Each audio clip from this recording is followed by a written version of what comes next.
歡迎嚟到說話的魔法，我哋一齊睇下小熊點樣將棘手嘅刺變成靚靚嘅花啦。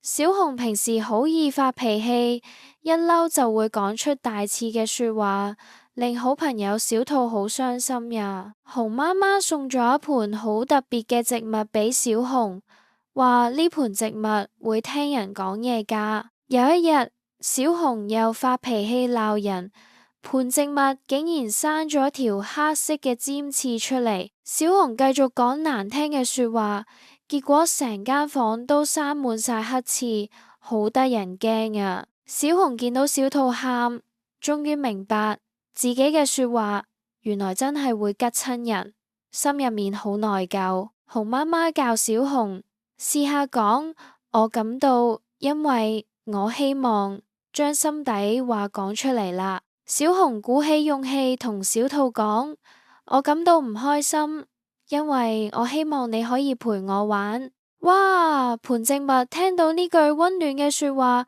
竟然開出一朵好靚嘅紅花呀！只要我哋好好表達自己，說話就會變成溫暖嘅花朵。你都一齊試下啦。